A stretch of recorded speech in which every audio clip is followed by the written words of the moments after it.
Lambat Beno dema ni. Entah lemik ke. Dah kematu punggong teman. Ata, apa yang lambat Beno ni? Entah lemik ke.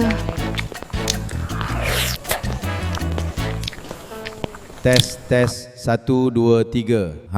Mak blur Mika nunggu lama. Kita ada masalah teknikal sikit dia. Apa ceritanya tu? Lekailah Usop. Tak usahlah mukadimah panjang Beno. Lekat lah. Ceritalah Pak Usop. Straight to the point je lah. Mak boleh. Okey. Macam ni ceritanya. Demi menyahut seruan menjadikan tamadun Islam dan warisan perak kita ni maju menjelang tahun 2050, kami sebagai jawatan kuasa ada satu idea mega.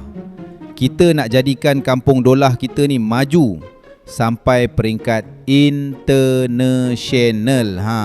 Apa ideanya tu?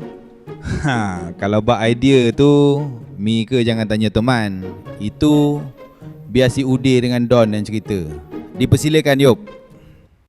Baik semua, bayangkan pada tahun 2050 untuk menjadi salah sebuah daerah kat Perak yang maju, Kampung Dolah akan ada sebuah bot robotik khas.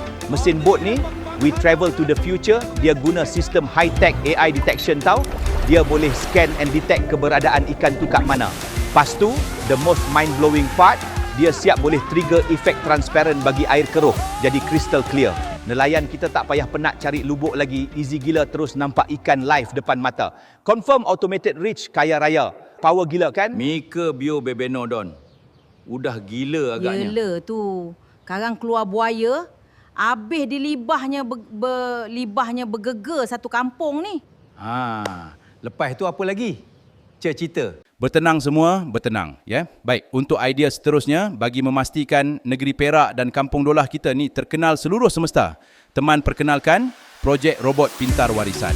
Visi utama kita adalah untuk preserve and protect bahasa warisan Perak kita. Di samping memperkenalkan keunikan labu sayong kepada international tourists, robot pintar ni kita akan deploy kat pusat pelancongan. Bila Mat Saleh datang, robot ni akan explain cara buat labu tapi guna logat Perak pekat. Barulah demam merasai the authentic cultural experience. Kalau semua dah kena ganti dengan robot, habis manusia nak buat kerja apa?